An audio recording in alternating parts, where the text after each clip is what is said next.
Alright, good morning, lads. It's your boy, Undad. I have just woken up. I'm very sleepy. We're sipping coffee. Still allergic, but we got shit to talk about. And that shit is Outlaw is going nowhere in the Mythic Plus meta. Regardless what the new affix is, Outlaw does too much. So we're going to make a couple of YouTube videos going over exactly what Outlaw does, dungeon by dungeon. So with this being the first one, I'm going to go through some of the abilities here and actually talk about what they do. In later videos, we're just going to jump right into the dungeon and not talk about any of this nonsense. So first of all, we'll look at Between the Eyes. This is part of your rotation. You cast this to do the most damage. It is a single target stun. The duration is increased based on how many combo points you use. You're always going to be using 4 or 5 for max damage. Fringe cases, you can use low combo points just for stuns. But most of this is, you don't think about this. You just kind of cast it on cooldown and stun shit. And that synergizes with the talent, Prey on the Weak, which makes it so as long as the target is not fully DR'd, so as long as the stun goes off for any amount of duration, Prey on the Weak activates for 6 full seconds. So enemies disabled by your cheap shot Between the Eyes take 10% increased damage from all sources. So that's your whole party. Does 10% bonus damage to any target that you stun. Then we look at Blind. 2-minute disorient. Or 2-minute cooldown disorient. Lasts for a minute. Damage interrupts it. What else do we have? We have Cheap Shot. Usually the use for this is vanishing for cheap shots if you don't have a stun up. Cloak of Shadows is magic immunity, removing harmful spells, 2-minute cooldown. Crimson Vial, heal yourself with 30% your max health every 30 seconds. Super OP. Faint is our DR. Doesn't work on everything. It's 40% DR on everything it does. Gouge, 15-second cooldown, in cap. Costs energy. Awards a combo point. 15-second cooldown. Absolutely insane. 15-second cooldown kick just because we're melee. Riposte, you parry everything. 2-minute cooldown. Shroud is obviously pretty sick. Tricks is pretty sick. Vanish is pretty sick. You can cancel out a cast with Vanish, that's important. And Restless Blades reduces the cooldown on all this shit. So keep all this stuff in mind when we're going through dungeons. But we're going to walk through MDT. We're going to look at Atal'Dazar today. I'm going to go through mobs that you typically pull in like a standard pull pattern and talk about what makes Outlaw nuts. First pull is like the best example. A lot of times you'll pull this as a first pull in Lust. Even on Tyrannical Week, this is becoming more and more common as like your first pull in big keys. And it's a scary pull. There's a lot of shit going on here. Outlaw does a lot of work on this pull. For one, we'll talk about Confessors. The Zari Confessors have 2 casts that you're worried about. One is the heal, called Mending Word. The other is Bonsomni's Mantle, that prevents other casts from being uninterrupted. So both of these have to be dealt with. They both have 15-second cooldowns, which line up perfectly with Kick and Gouge. And they function in unique ways. It means Rogue can solo handle... Outlaw Rogue can solo handle Confessor 100% of the time, every pull. So Mending Word does not have to be kicked. Mending Word, if you disrupt with a incap or a disorient or a stun, you interrupt it with one of those, you will not recast. So you can gouge every Mending Word. 15-second cooldown, you can use gouge. If you have a stun up, you can use that too. Whatever. It means this heal doesn't go off, because this heal is like pretty big deal. And then Bonsomni's Mantle, 15-second cooldown. This has to be kicked. If you don't kick this, it will recast. It's important to kind of figure out which casts in dungeons are like this and which casts aren't. So you make sure you're using your kicks on the things that need to be kicked in order to cause them not to recast. And use your disrupts on the others. So you gouge Mending Word, you kick Bonsomni's Mantle, the whole group doesn't worry about Confessors. Alternatively, you have an Augur in this pull, which is the other spooky mob. And Outlaw does a lot of work on this too. So Fiery Enchant does not have to be kicked. Fiery Enchant is typically what you're holding a kick for. I prefer to kick it anyway, just because kick is off GCD. So I think assigning a kick to Fiery Enchant, it's the big AoE on the ground that you gotta move out of, is still useful, but you can stun, disorient, knockdown, incap, whatever you have, knock, to interrupt this and it won't recast. Wildfire obviously chain casts.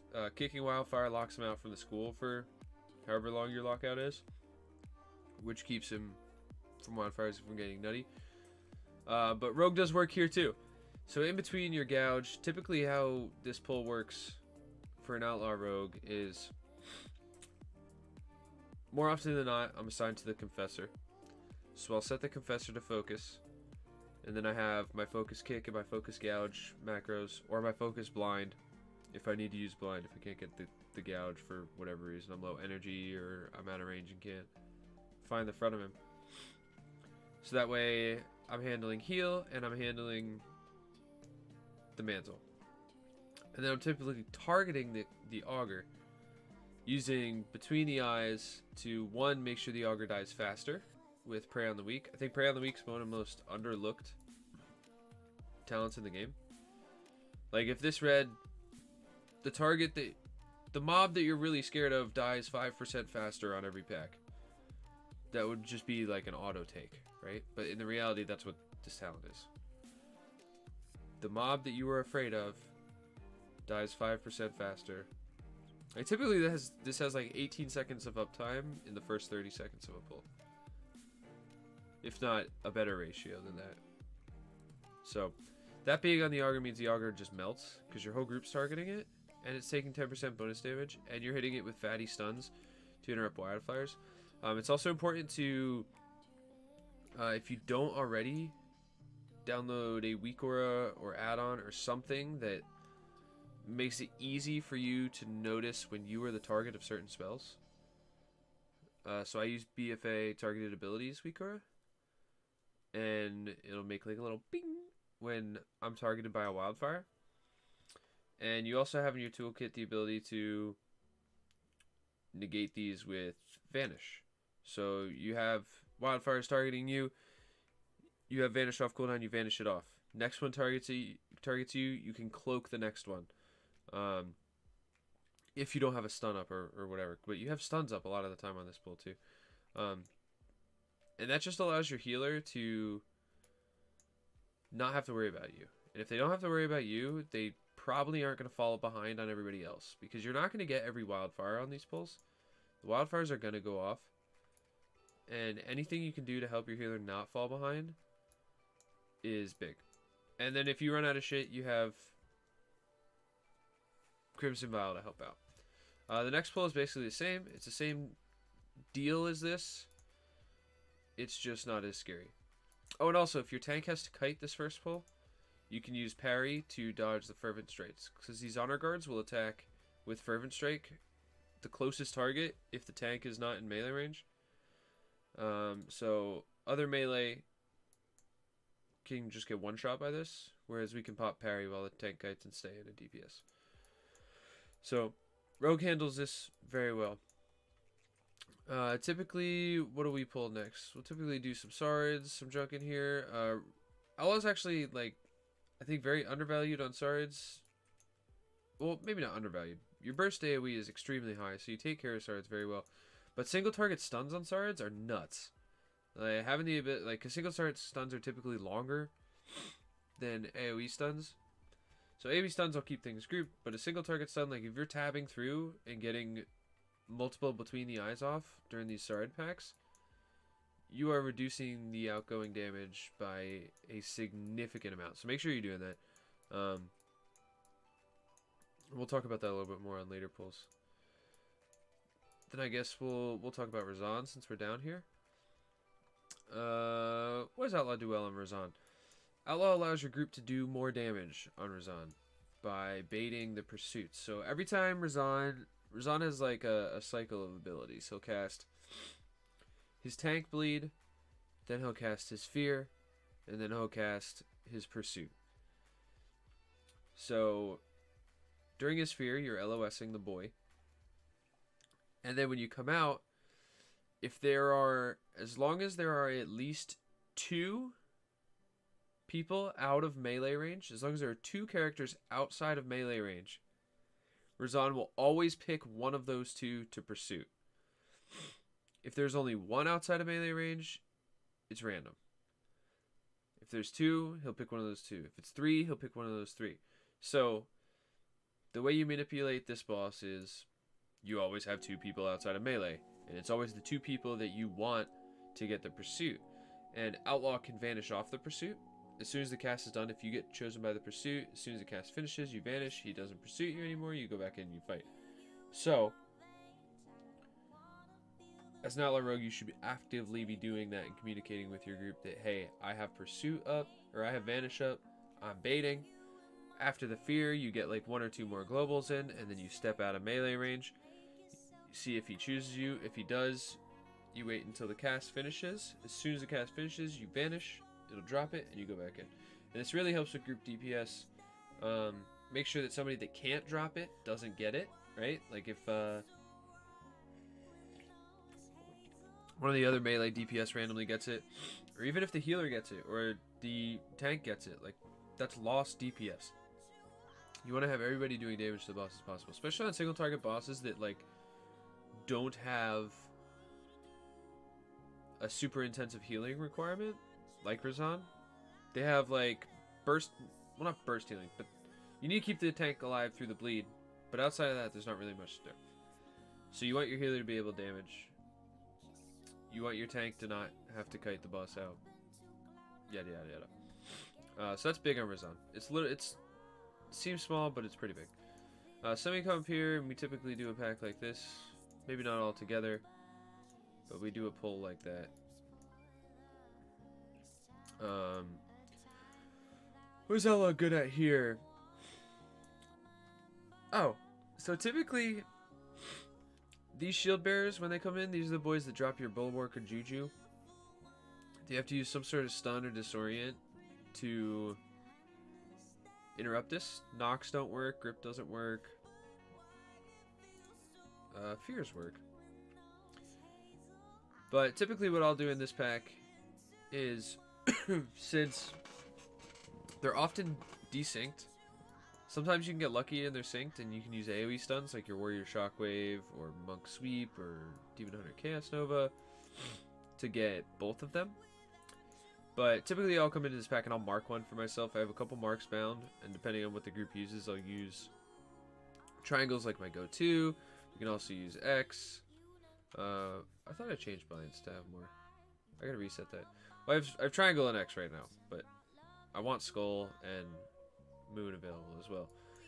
Anyways, I'll mark one of these and let the group know I'm gonna take care of this one, so that anybody else can use stuns or whatever they have whenever the other one starts, instead of waiting for them to both go off together, which is like a big DPS loss. Any amount of global cooldowns you spend while the bulwark is up is a huge damage loss. Enemies take 90% reduced damage while they're in it. And you can gouge everyone. This has a 15-second cooldown, and you just use gouge, and it's gone. So that's how you take care of that. You can also pull these boys out of stealth. It's pretty, I don't want to say safe, but it's like fine. You just run over here, you step to the bottom of the stairs, pop out of stealth. As soon as you see you're in combat, you run away. These guys will be at the top of the stairs, invisible, and then they'll just follow you in. These also, all 5 of these mobs, we're ignoring the honor guard for right now for a second. All 5 of these mobs have a melee ability that will cast on the closest target if the tank is out of range. And this is also a pack your tank often kites. So Outlaw is able to, when your tank runs out of range, you watch the cast bars. When these guys start to cast, you pop parry, and you will dodge the shield bash. Well, you parry the shield bash, as well as the Venom Fang strike. Honor guard, Outlaw's usefulness for the honor guard. This is like the scariest mob in the dungeon. Does so much damage for no reason. He's worth 4 freaking count. He has more health than everything else. Like, this mob makes no sense. But Outlaw makes it a lot easier just because of between the eyes stuns and prey on the weak. That's really it. And it's like super. This is one of the things. The more you pay attention to how useful you're being with prey on the weak, the more you're gonna realize that Outlaw is like the spec is dumb. It's like not even talking about the amount of damage that Outlaw does itself. Just prey on the weak is stupid. Like stupid strong.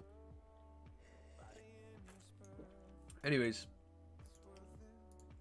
our next usefulness is our shroud. Yoink, yoink. This is the most common shroud skip in Atal'Dazar.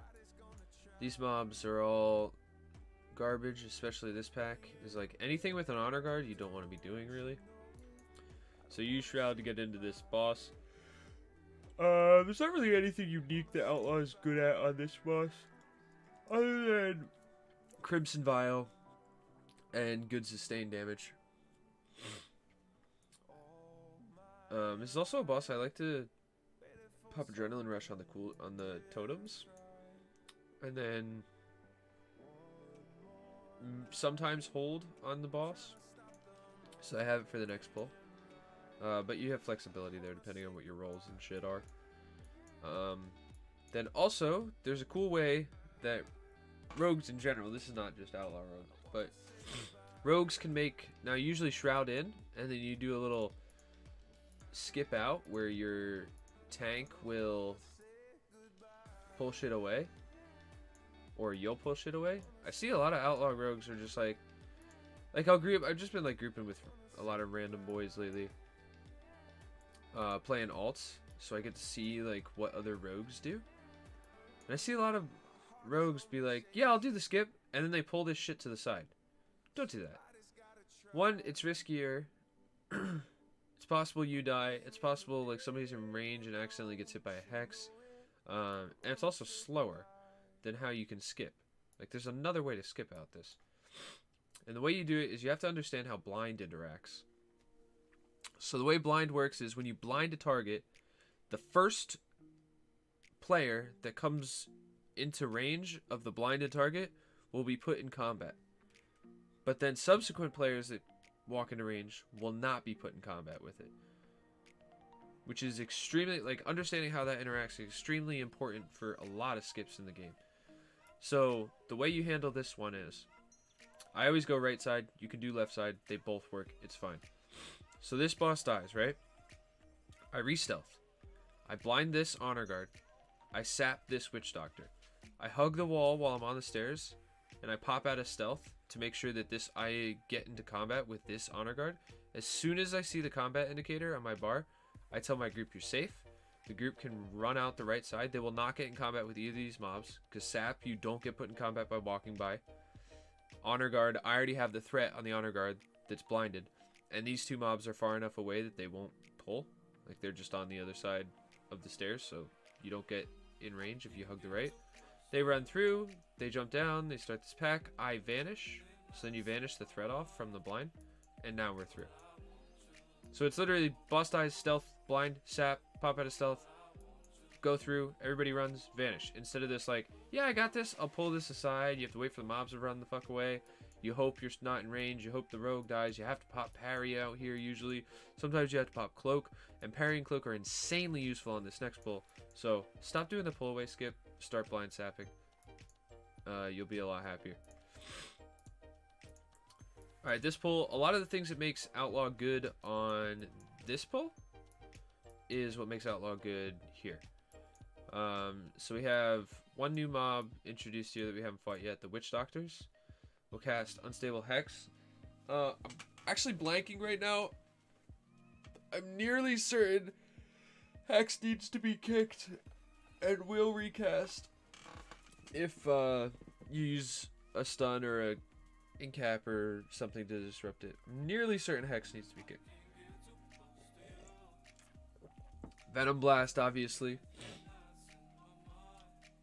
You can interrupt by stunning, and it will recast. Or you can interrupt by kicking, and it will recast. What the fuck is this old ass granola bar? I don't want this. It will recast, but it'll lock it out of the scope for a little bit. This is a pull where Vanish and Cloak are your best friend. Like your absolute best friend.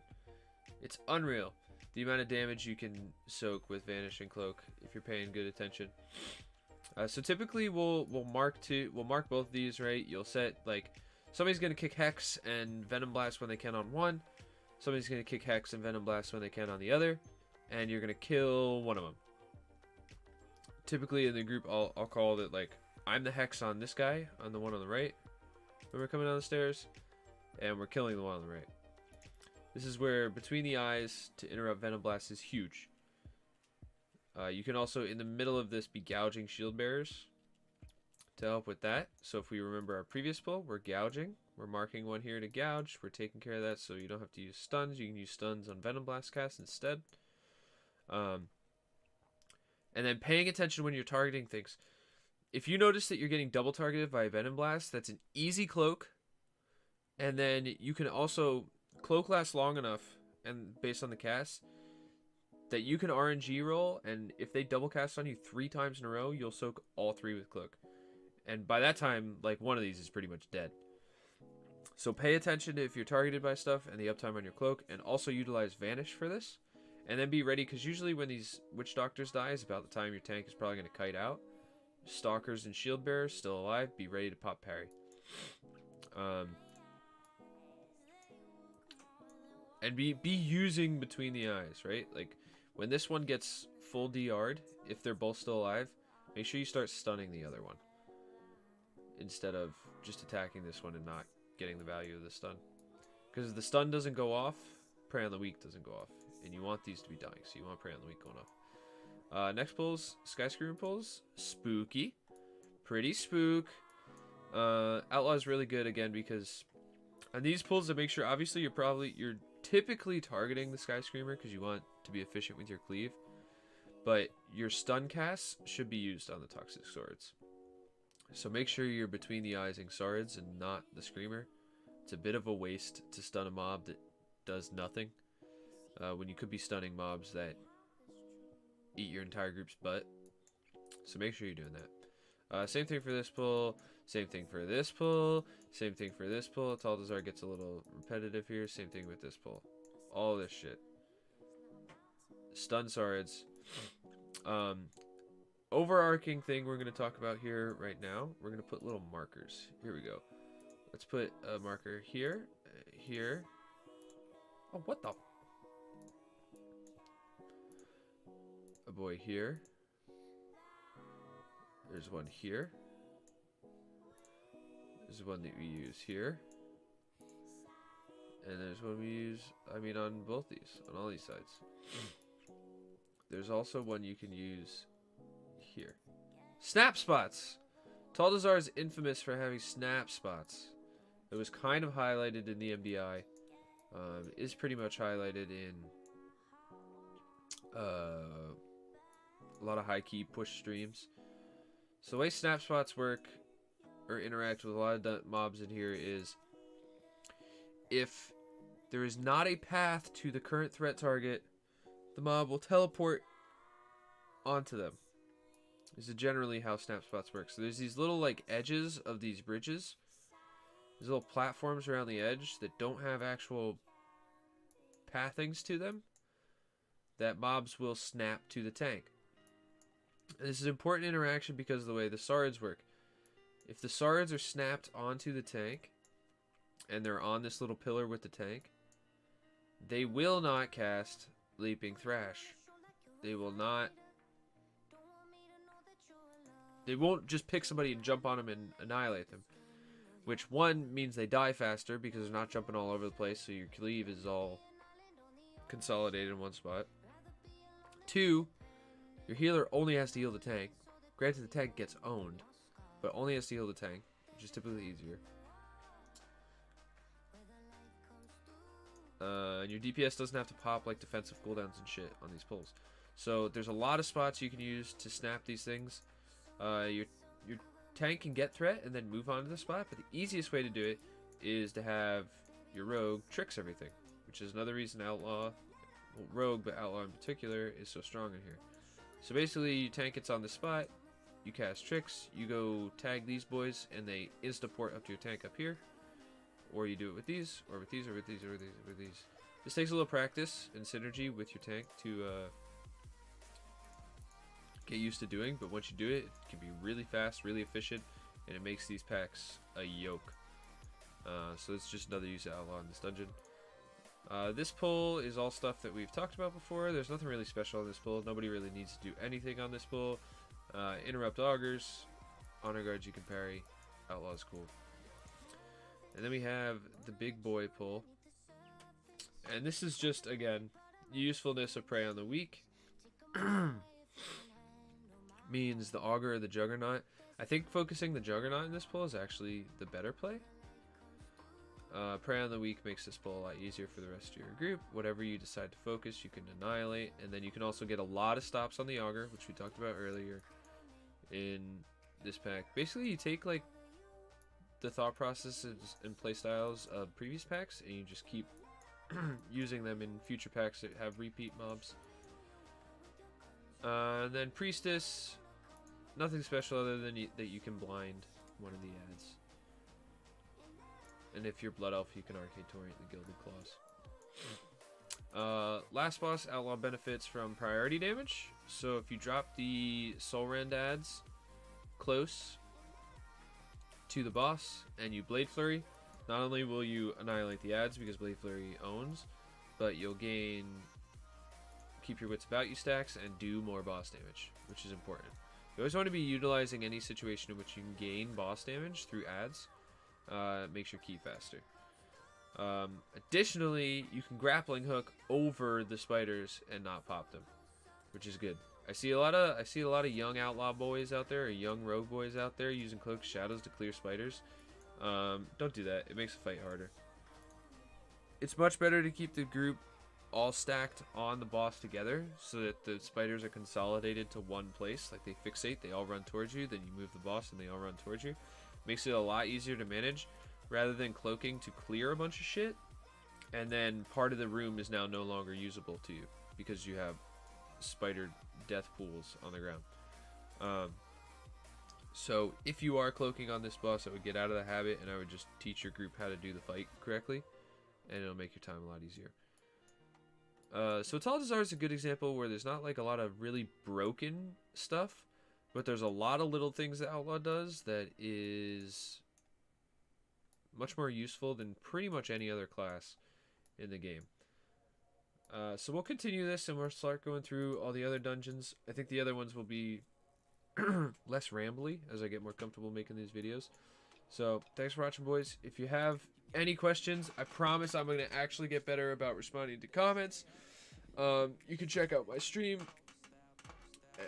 at twitch.tv/UndadTV, and I'm happy to answer any questions there.